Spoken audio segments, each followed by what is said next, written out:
Hey guys, welcome back to the series. I'm really excited to have you guys here.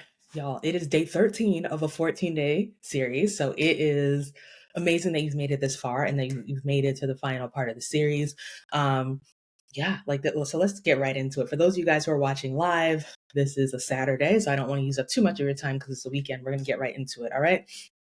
Today's topic is Dear Event Planner. Are you an event planner? Are you a designer? Or are you a florist slash other sort of decor provider, right? That's what we're trying to figure out today. Which one are you? For those of you who are new to this channel, my name is Faye Shella. I'm the owner of Statuesque Events. We produce luxury events everywhere. We're based in the DC metro area, but we've gone as far north as Connecticut. We've gone as far south as Florida, or Texas, whichever one's further. We've gone as far west as Los Angeles, and we're producing events all around the world. We've been in business for 13 years and we love what we do for couples as well as corporations and nonprofits who are producing amazing events. Now, in addition to that, I also run a coaching program called Planners Who Profit. This series, I guess, kind of falls under that, although this is a free edition of it. We coach experienced event planners into their next level, right? So unleashing new levels of profit, of freedom, of clientele in your business, right? So a lot of the people that we service are between year 5 to 15 or so, although we've worked with people at year 3 and we've worked with people beyond 15, but that's kind of our sweet spot for the majority of the clients that we have in our program who have unlocked their next level. Now, that's just a little bit of background about us. More information is in the description. There are links of how you can work with us, as your event planner, as your wedding planner. And there are also links for free and paid resources for all of you who are our event planners watching as well. All right. Now, this series obviously is for event planners, but if you're not an event planner, there are other series, other things on this channel there to inspire you. So please go ahead and enjoy those. Don't unsubscribe. Just check the other things that we have available and that we have coming up. Now, dear event planner, are you an event planner, a designer, or a florist slash decor provider? By the way, I don't like the word decorator. It just feels cheap. So I'm not going to call you a decorator if you do something outside of floral design. Like I'm just going to say you provide decor, right? You provide decor for amazing events. This is a big one because I found that a lot of people kind of are miscategorizing themselves, right? There are a lot of people who really are decor providers and call themselves event planners. And then there are some people who are event planners who are calling themselves designers. There are some, and designers are kind of all across all three, right? So we're going to talk about what this means, what each title means, and what it also means for your business. So an event planner is a producer.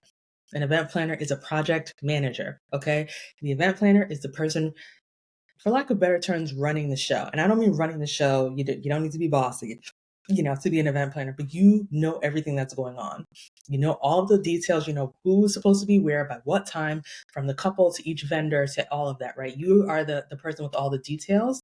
And when hiccups come up, you're the person that people come to and expect to be able to resolve it because you have your hands in everything, right? Like think of for those of you who are in corporate America or have that experience, most of the times you've worked on projects where there's a project manager and that's the person that you kind of say, hey, this is what's going on because they have visibility into everything.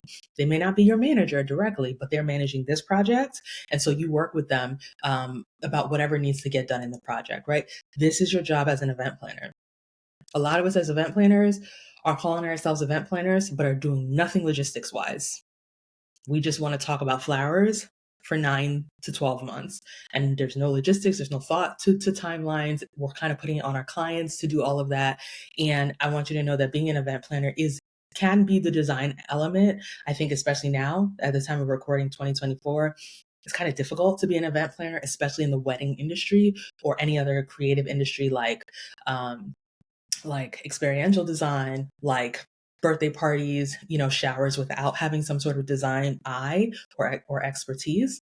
But there's still the logistics part that has to get done, right? If you're going to be an event planner.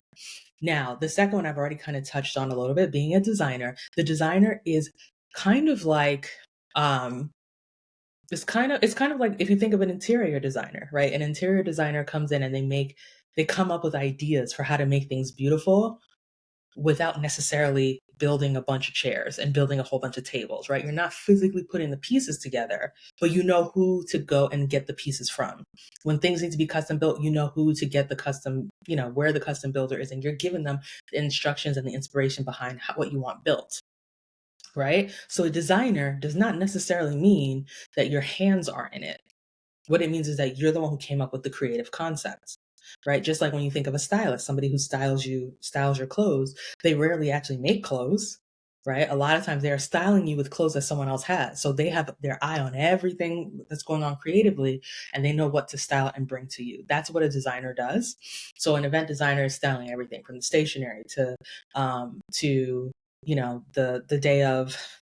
day of decor for the ceremony, for the cocktail hour reception, like all those things, like you're styling that, like you're designing all of that from, again, stationery to where things get put, like all of that, like what kind of rentals are being picked out, that all of that comes into event design. And then if you are a florist or you are another type of decor provider, like a balloon artist or, any other kind of decor, like you're providing the decor, you're the one who's executing. You're the one who's executing the design. So if I say I want a whole bunch of greenery runners, you're the one bringing the greenery runners on the day of with your staff. You're setting it up. You're putting everything in place. You're lighting candles, right? And all of that. The reason I wanted to go through this is that it's important to understand roles, right? A lot of event planners are designers, especially, like I said, those who are focused on weddings and personal celebrations, brand activations. A lot of times that design eye is really crucial, right? To create something totally new and different while understanding what loopholes and problems and challenges to look out for and plan around, right? Because you're the center of like the lighting design, the floral design, stationery design, a lot of things. A lot of times, even like the beverage design, like there's just so much to design for an event to style it. So a lot of times, as a planner, you are also a designer. But I want you to know that that's an also. You're not only a designer. There's a lot of logistic stuff that you want to, also manage in order, especially to get like those top-notch reviews, to have events that start on time. I don't know how many people have told me like, man, your weddings always start on time. Like it's a surprise. Like what events are supposed to start on time, right? And all of that. So this shouldn't be a surprise. It should be a standard. And a lot of that comes from logistics, right? And so having different hands that can help with those different things. Now, as far as being a florist, I've been in this industry now for 13 years. I feel that back in the day, more florists were designers, right? And back in the day wasn't even that long ago. I'm thinking like 10 years ago, 13 years ago, but that's back in the day for me. More florists were designers, but I feel that these days fewer florists are designers. That doesn't mean they don't exist, right? There's still a lot of florists who are really great at designing, but I think that there are fewer. A lot of florists are expecting that you are coming to them with the design. If they're saying, "Hey, send me your mood board, send me what you want, send me," like that is a florist that is expecting you to already have a design that you're going to give to them, right? They're also expecting you to have already figured everything else out. Like if their part is florals, they're expecting you to have already figured out tables and what chairs are going to be there and all of that, right? Because they're like, "Hey, what's my? Just tell me my part." Right. And that's where a designer is helpful. Having a planner who's a designer is helpful. I think that in some rare cases, there are some times that people will hire a separate event designer strictly for event design, separate from planning. Right. But most of the time, it is kind of buried within one or the other. And I think I would say at least 70% of the time, it's the planning. Right. Um, and so those are the three roles that are out there. So if you're like, oh, I sell balloon design, I've been calling myself an event planner. Okay, cool. Number one, if you call yourself a balloon designer, you'll probably get more business. I'm never gonna lie to you, right? And number two, do you want to be an event planner? Like, were you planning on becoming an event planner, but what came your way was balloon design because you didn't know how to market your skills as an event planner. So you felt like, let me prove what I can do with my hands so that hopefully I get event planning work, right? If that's the case, I want you to watch the rest of the series, first of all, right? Because you kind of have to learn how to you have to be able to articulate your skills as a planner. If you continue to go down this rabbit hole of balloon design, that's pretty much all people are going to know you for, right? You have to make a decision to like, this is what I want to be known for. I talked about it in a couple days ago. I think it was on day 11. I talked about how when I let go of floral design in my business grew. I started to get higher caliber clients, right? They wanted a specialist in one area, and that was the area I chose. So I think that you may have inadvertently chosen the specialty of balloon design because that's what people are seeing day in and day out with you.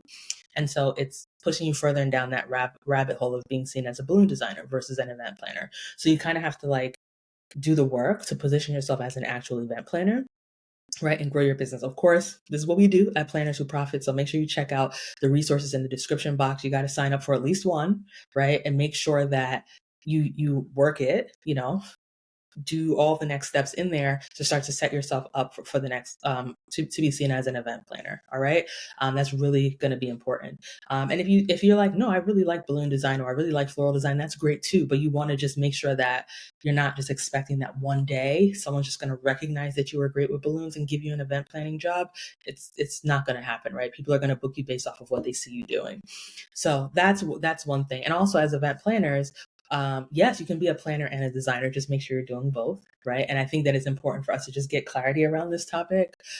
It's also okay for multiple people to design. If you're an event planner and you're working with a florist who is good at design, I think you're both designers, or maybe the florist is a designer. It depends, right? And I think that that's okay.